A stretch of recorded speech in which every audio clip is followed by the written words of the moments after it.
Hey everyone, and welcome back to Bridging the Gap. Make sure to leave a like on this video down below and subscribe if you're new.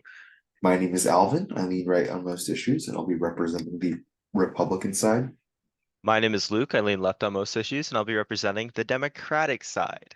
Hey guys, in this video, we're going to be doing our last review and our predictions of the upcoming Iowa caucus. Yeah, so the Iowa caucuses are famously the first contest in the process to nominate a presidential candidate for either major party. On the Democratic side, of course, Joe Biden is almost certainly guaranteed to win unless he dies or something crazy. But on the Republican side, it's a little more interesting, although it does seem like Trump is slated to win.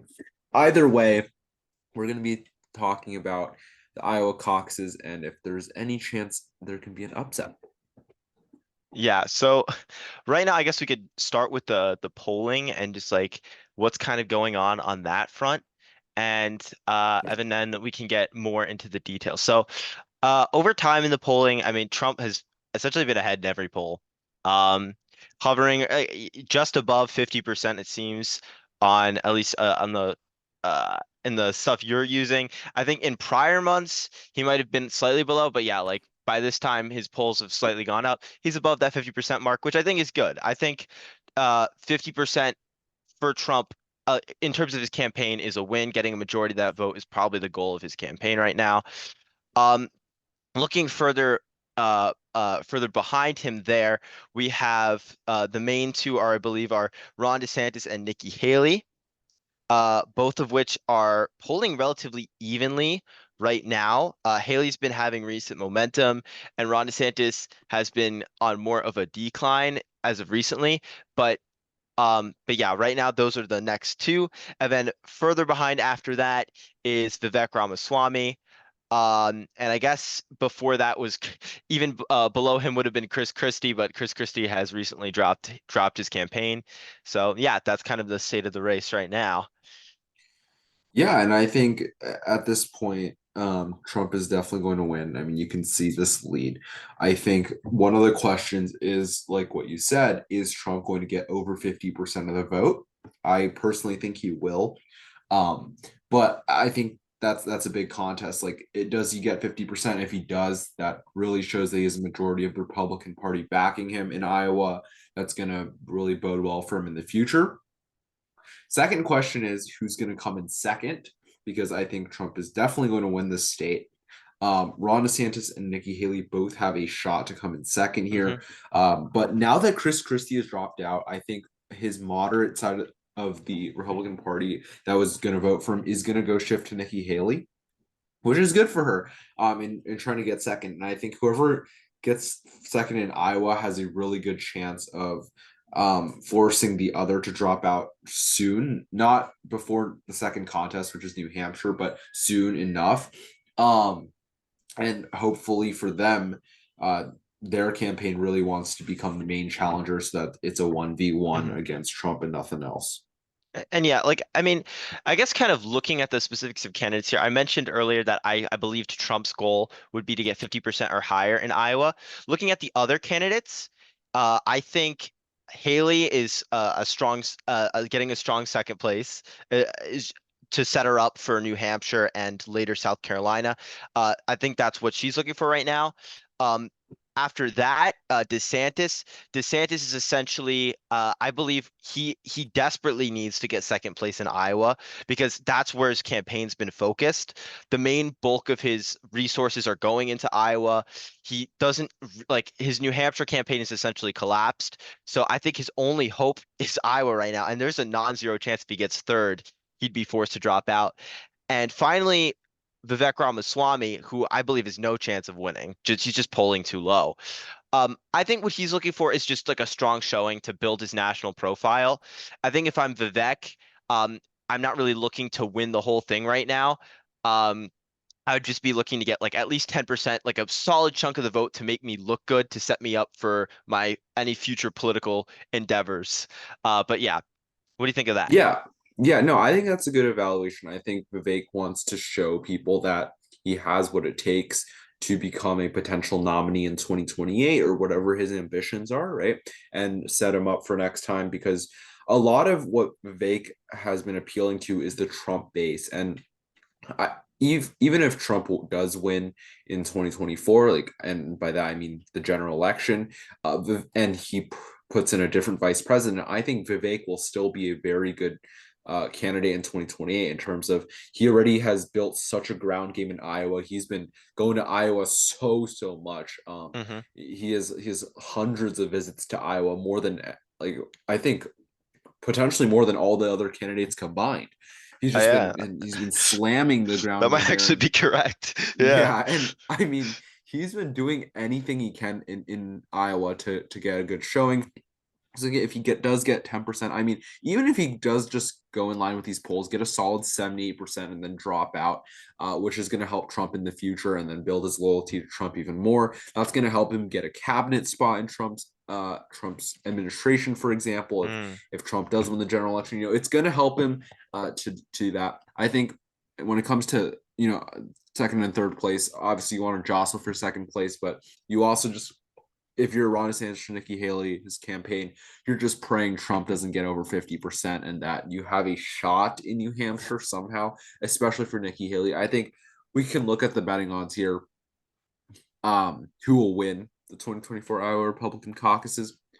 Um, Obviously Trump is up here at 93 cents, meaning if you put in 93 cents and Trump wins, you'll get $1. So it's very likely here. Um, DeSantis is second most likely to win at 9 cents. I think that's pretty fair. I think the only way DeSantis can win Iowa is if the polls have been completely wrong and we somehow revert to, you know, early 2023 when like he sort of had a shot at some point. But it probably won't happen. We also have these maps here that show endorsements actually, which show that mm. Ron DeSantis has a lot of elite Iowa government support. So that's Yeah, pretty interesting. that's true. Like right Uh, there, yeah, yeah, you can see in the Senate and House maps, like DeSantis has been doing pretty well at gathering those endorsements, and even he even got the governor of Iowa on his side, Kim Reynolds. So there's that. yeah, But yeah, I'm not sure if it's enough to put him over the top. I doubt the polls could be that wrong. Like it's like Trump's at like 50 and DeSantis is maybe at 20 or just below 20. That's like around a 30-point gap right there. Like the polls could be wrong, but like a 30-point gap wrong, I think that's a bit of a stretch. Um, yeah. And I think it's also telling if you look at the who will come second, DeSantis is even leading that. I think this is a very good thing to see here. Like, who do we think is coming in second? We see Nikki Haley at 52 cents, Ron at 44, Vivek at 9 cents, and Trump would have to not win, obviously, to get 8 cents yeah. on this. Now, I think this is a really telling betting market, right? Like, who do we think is actually going to come in second? Yeah, I mean, the poll suggests it's really close, but I think a lot of the polls have not yet accounted for Christie dropping out, and I think a majority of his vote, even though he wasn't getting a lot in Iowa, he wasn't even campaigning in Iowa. His one to make, I think he got like average between 1% and 3% of the vote. His votes are definitely going to be going to Nikki Haley because she's the most like, I mean, relatively compared to the other candidates, she's the most moderate one left. So all the Christie votes are probably just gonna default to her. Uh, so yeah, I think that probably is the thing that's like pushing her over Ron, at least in the betting markets right now. I agree. Yeah, All right. And then there's also another story that's been coming in the freezing temperatures. I think you can see here, for example, the primary is going to be held over here and or the caucus, I guess you could say, and it is cold. So yeah, it's negative zero below zero Fahrenheit, yes. And if you I just put in Des Moines, Iowa, because it's a city in Iowa, but you can see on Monday and Tuesday it is cold. yeah, And yeah, yeah. That caucus day, like Monday is the caucus day, and -21 wind chill is crazy. Like imagine, and that poses a question because I think that's definitely gonna depress turnout in some way. Like if it's freezing outside, the winds are howling, like -21 is very dangerous to be out in. Like I don't know, that could depress turnout. And then it poses the question, okay, whose voters are the most motivated to turn out? And how do you think that would affect this race, if at all? I don't know. I think Trump's voters would be less likely to turn out because people think he already has a big lead. So it could maybe make him not get to 50%. As for the other two candidates that are relevant, Nikki Haley and Ron DeSantis, I think it's probably more likely that Nikki Haley's voters turn out because they sort of have more of a motivation. I think you vote for Nikki Haley because you don't want Trump. If you're for Ron DeSantis right now, maybe you're just the governor endorsed him. I think yeah, I like Kim Reynolds. I'll just vote for Ron right now. I don't think anyone is particularly enthused for voting for Ron, to be honest. His campaign hasn't been able to galvanize people in Iowa like he was able to do in Florida in his home base, and I think he will hurt the most from this cold weather. Yeah, I mean, I see like two things playing out here. Like in terms of the Trump voter, the average Trump voter, that's an interesting take you have that like potentially like just the thought that, oh, he's gonna win anyway, maybe I won't vote. Uh, that's an interesting thought process. But I was thinking of it like in a different way. Like I was personally thinking that like Trump voters tend to be like they're crazy about the guy, obviously. So and maybe that motivation just around their enthusiasm for Trump, because like there's always been kind of this whole MAGA cult around Trump. That enthusiasm would turn them out even in the worst conditions, while other candidates would not like have that pull for their supporters. So that's one way I was thinking it. But on the other hand, I could also see that I believe Trump's voters like and you could look at like the 2016 Iowa caucus. Like his voters are tend to be more rural, not based around the city so much. So especially in that western part of Iowa. So yeah, and I think in rural areas it's definitely going to be harder to turn out because like it's going to obviously be a farther journey to the polls as opposed to in a city where it might be less of a burden to travel in that cold because everything's closer together. So yeah. Yeah, we're gonna see what happens. So I think for my personal prediction, I'm gonna say Trump gets over 50%. I'm gonna say Haley comes in second and DeSantis comes in third. And I think Haley can break 20%, to be honest with you. Yeah, yeah. I think if I had to say, yeah, I agree with you. If I had to quantify it, I would say Trump like maybe around 51%. Haley would come in with around 20. DeSantis slightly less than 20, maybe like 16 to 50, 16%, Yeah. I think is fair for him. And then Vivek, I don't know. He's definitely, I think he's going to be single digits for sure.